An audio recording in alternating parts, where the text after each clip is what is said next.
In every form of media, there's one thing you always notice. The grunts, the minions, the nameless henchmen, the disposable soldiers, the faceless goons. And no matter what they're up against, they could be staring into the eyes of Kratos himself with the goatee and won't hesitate to swing. Now, the main reason why this thought came to mind is because I was scrolling through TikTok, seen this fire edit of Rimuru, and then it all came back to me. Why are y'all testing this man? I get he's just a slime, the weakest monster, but I feel like if that weakest monster was able to unite all creatures who, by the way, were known for killing each other, united them, building a nation from scratch, from the dirt and mud. He started off in a shed, and it wasn't like they were just walking around doing nothing. Nah, they were working, divided into different work groups. Like, imagine this: lions, bears, gorillas, all one day just started walking on 2 feet, started speaking English, a whole nation filled with that. And now they can think like humans, but paired with that intelligence is their monster instincts.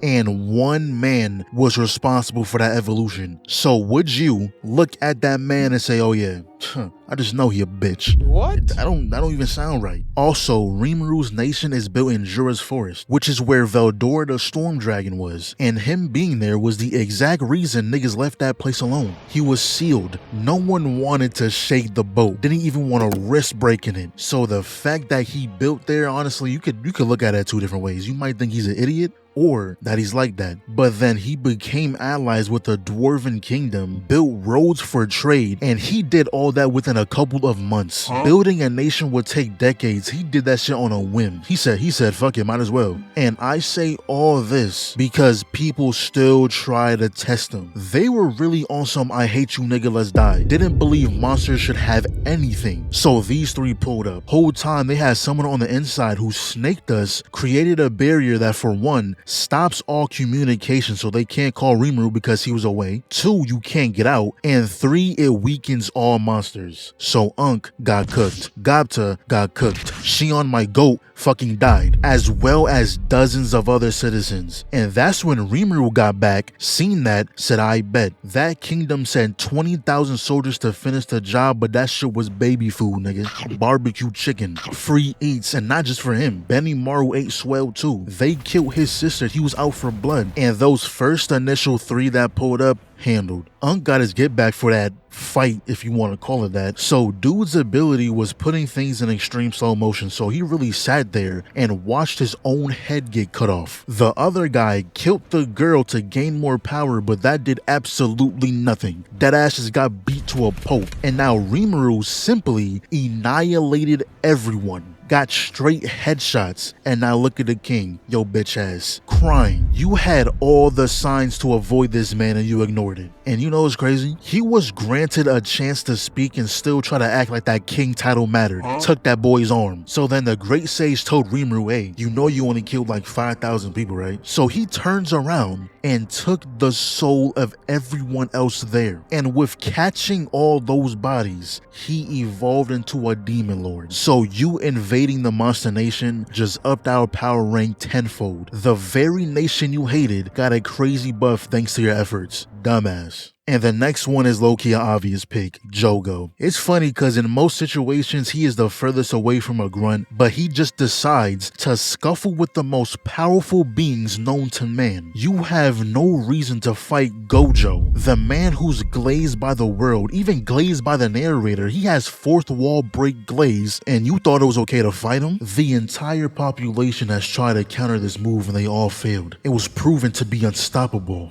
Not to Satoru Gojo, of course, like the signs were there. Geto even told you, yeah, you're strong, but that man will kill you. Don't try to find him, and you know what he proceeds to do? Went and fought Gojo. And if the guy you're trying to kill cracks a smile, that should have been your first sign. You're out of your league, buddy. You're hitting him with all types of combos just for him to brush it off, and then mid-scuffle, gave you a detailed lesson on how his powers worked, interlocked fingers, ping-ponged your shit, hit you with red, started hawking you down the forest, and after he laid you out, a mouth open in the river, he said, wait a minute, my students should see how bad I'm finna whoop your ass. Allowed you to pop your domain just so he can show you that he can counter it. Infinite void.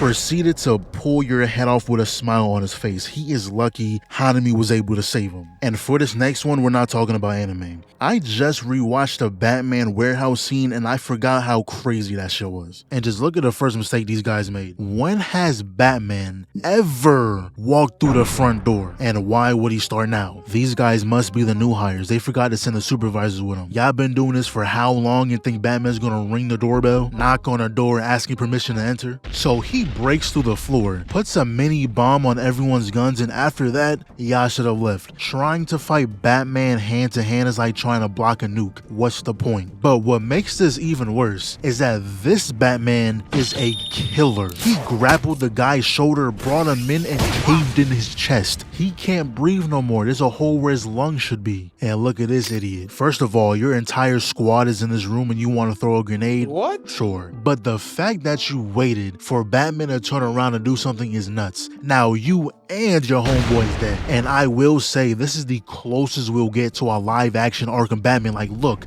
a 180 up and over rock bottom. What do you even call that move? And look at this guy. He said, oh shit. Saw his homeboy get hit with a finisher. He regretted every action that led to this day. And I'll never understand what goes through these grunts' mind, because you just saw him pull off that move while fighting 3 people. Instead of reloading your gun, because there's no way you just have one clip, you decide to pull out knives. But you know what? I'll give you the benefit of the doubt. Maybe you thought he got lucky. After all, there's like 20 of y'all, right? But I feel like after he grabbed this guy's head, slammed it on the box, and then proceeded to use that same box, cracking that nigga's skull with it like he's dead. The man was wearing a beanie and the blood still went through. There's no chance he's alive. I told y'all, this Batman is out for blood. And then he purposely walks into a 1v4. And I want you to pay attention to this guy right here in the brown jacket and count the amount of times he could have escaped his demise. Off rip, backhand, get your ass out of here. He comes back and you know what? Sure, you ain't get hit hard enough yet. So then he gets a mouthful of elbow, and you would think getting smacked 5 feet across the room, you have a change of heart. Like, oh shit, maybe I should just not fight the Batman anymore. I got spared 2 times. I think it's a sign to turn my life around. But no, he comes back again. And then after witnessing his homeboy get whiplash, he comes back again,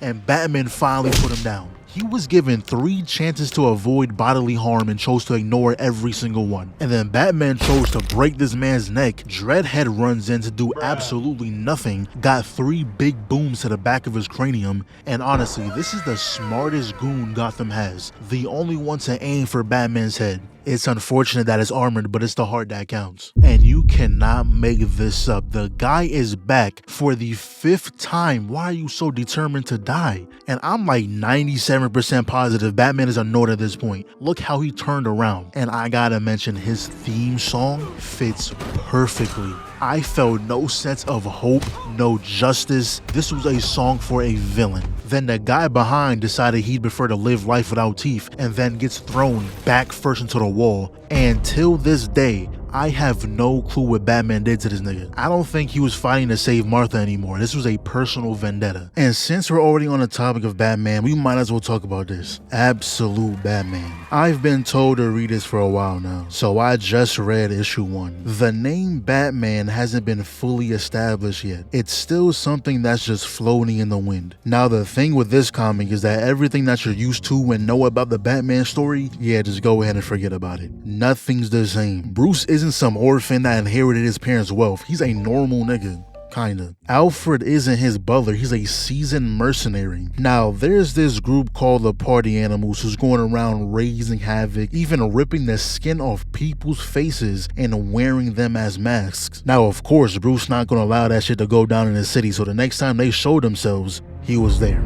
This dude was perched upside down on the building. This guy emptying a Draco. This one has an Uzi, and all that did nothing. He drops down and just look at the size of those quads. All that weight dropped on that man's chest. That shit is caved in. His ribs are inside out. And then they gonna sit here and tell me he's still alive too. But now take a look at the second guy. He grabs him with a cape and tossed him into the 2nd story window. Next one talking talking about some wait, nah, your right lung is now punctured. Slammed him straight into that pole. He's single-handedly fighting an army, and that was only the first wave. And Alfred is watching all this unfold, by the way. His boss told him to gather evidence and only engage if completely necessary. If I was him, I'd make sure to stay away. I am not engaging no matter what. He took all of them down, leaving a trail of bodies. And of course, you got the broly built nigga that thinks he can stand a chance. This hand has killed more people than you can count. Now I'm going to give you one chance.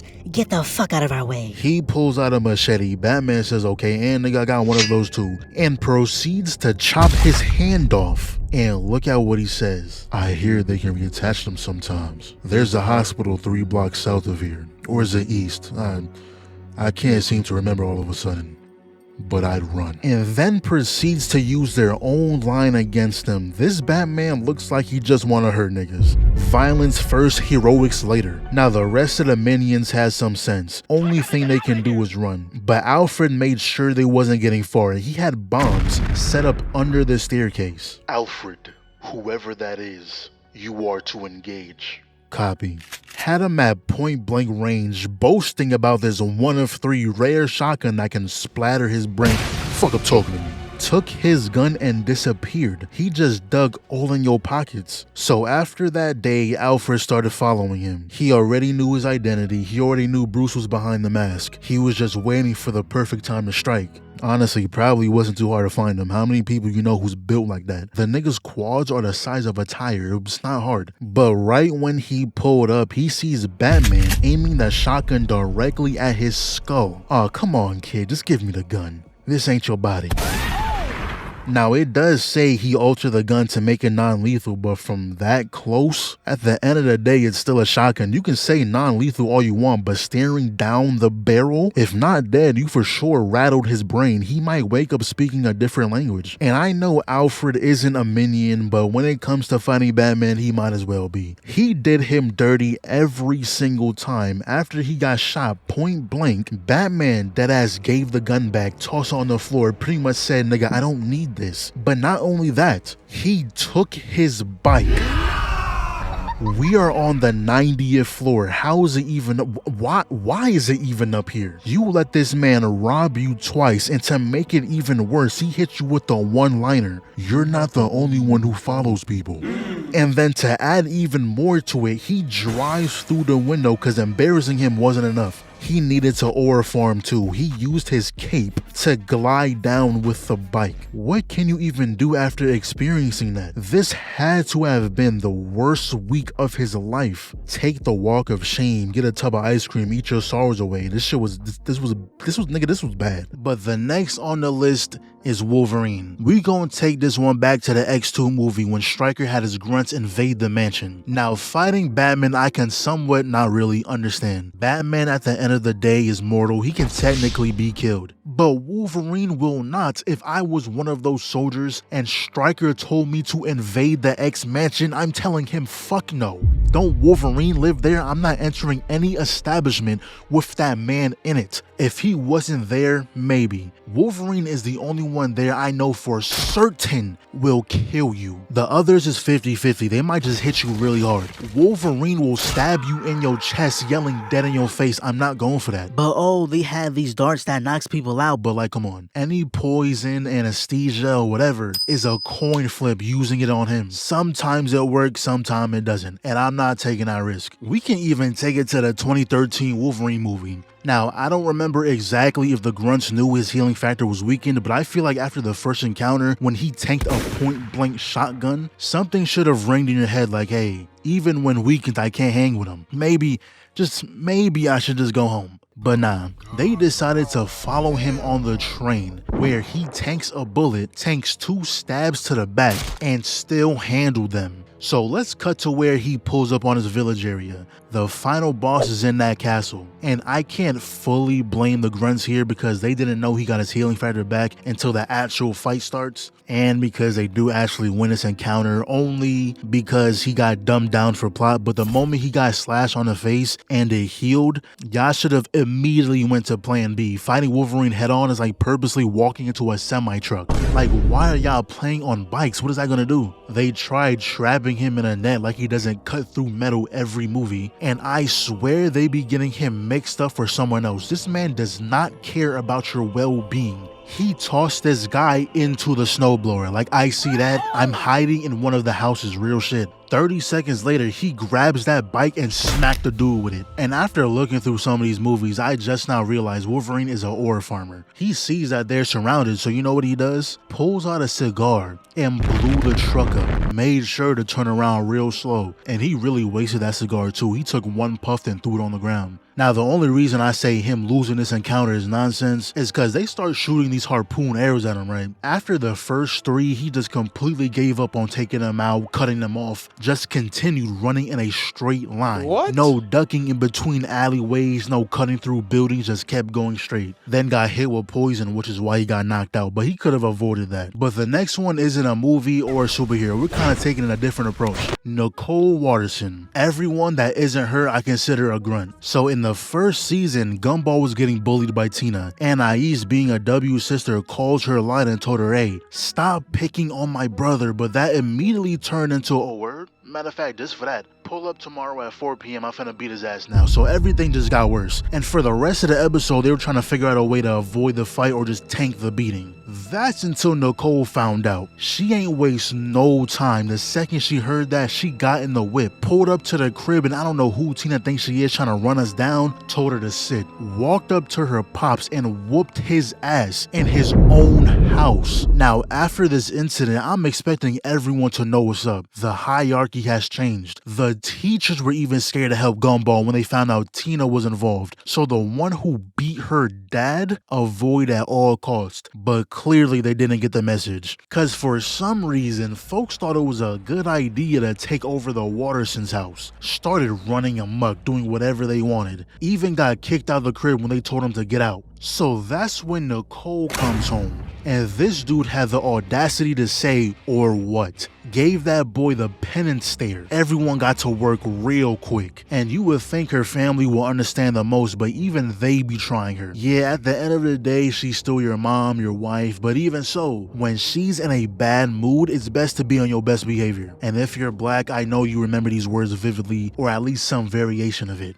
Don't be acting a fool when we get up in this store, and that's exactly what they were doing. Acting a damn fool. She sent them to the car like 3 times. One of those times, Richard came back trying to assert dominance, but she just looked at him. Conqueror's hockey. And they just kept coming back, and it got so bad that she snapped on this lady who was just trying to offer her a massage. But the worst mistake Richard made was the fact that he took his kids shoplifting, all because they wanted some candy. Funniest part was, this security guard brought them to Nicole like she was the law enforcement. But at this point, she fully snaps, chasing Richard throughout the entire store. The same security guard, for some reason, decides to tase her. So she quite literally proceeds to kill the man, took his life force away, and now you gotta sit there and perish inside a Walmart, all because you couldn't mind your business. Now, I don't know what she was gonna do to Richard, but lucky for him, she found herself. And we can even bring up some of her other feats too, like having a literal anime fight, conjuring up Kamehamehas, or like the what if moment if she never met Richard, so she became the emperor of the world or some shit. Or when Larry, the guy who works every job in the town, quit, went from a peaceful place to a damn purge. And I brought this up because Nicole quite literally whooped everyone's ass, and then killed the balloon. That balloon was a child, by the way, if you didn't know. But the last entry on the list is really just the entire game, The Last of Us, specifically part 2. Tommy and Ellie treated Seattle like their hunting grounds. So after the death of Joel, they both set out to get revenge. We never actually see Tommy do anything, we just see the aftermath. One of the ones who killed Joel, dead, tied to a chair. Turn the corner, we see another guy, dead, also strapped to a chair. Also, at some point when you gotta play as Abby, you see the sheer amount of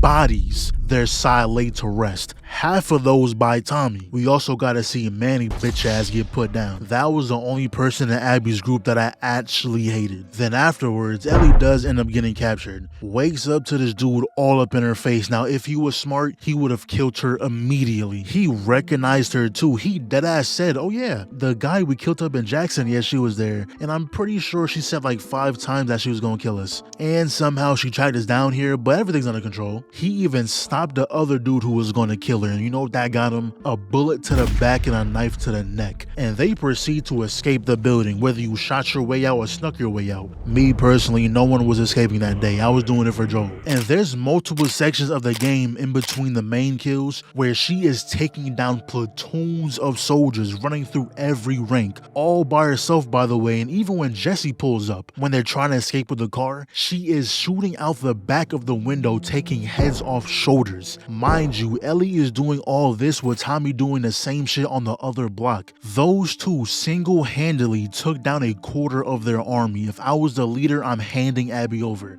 I realized my wrongs. I made a severe mistake. I should have never let Abby leave the nest. And for my wrongdoings, I offer her and her friends in hopes that'll resolve my failure. That would have been the correct response. Order all your troops to allow passage. There's no reason a human being should be able to take down groups of trained soldiers equipped with guns using a damn bow and arrow. And when they got a lead on Nora's whereabouts, one of Abby's friends that were there when they killed Joel, she left that same minute. Dina was like, yo, at least wait for Jesse to wake up. No, not waiting for that boy, I'm leaving. So on her way, she runs into the soldier who was just chilling. Ellie says, hey, where's Nora? She gonna tell us exactly where she is. Oh, Nora, yeah, she's in the hospital right now clearing the upper floor, so when you get there, take 2 lefts and then a right. The doorknob is broken, so look for the door that's cracked if you forget the directions. Like, she didn't even try to lie. Then she tries to attack Ellie like, dude, she's looking directly at you. That shit was not gonna work. You gave up Nora's location for no reason. The way this interaction usually works is that when you give information, you might get to live. So when Ellie let the blade up, instead of trying to stab her, you should have created some distance. I'm not saying you gotta let her leave, but at least give yourself better odds. So she finally gets to Nora, and Nora decides to antagonize her by saying, oh, do you still hear her screams? What? I do.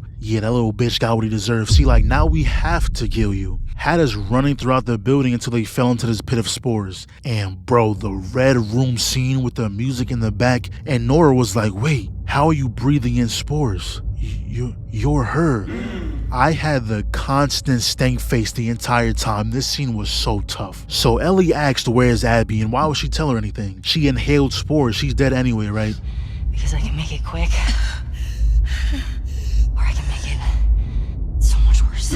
And she deadass beat the info out of her. I also want to mention, this is the only scene the HBO series did justice. Everything else about that show is ass. So then we cut to the end of the game when Ellie is closing in on Abby. She ends up getting caught in a trap, stabbed in the side, so she's injured. She passes out. These 2 guys pull up, cuts her down. Goofy ass got too close to the clicker, so Ellie says, Something funny?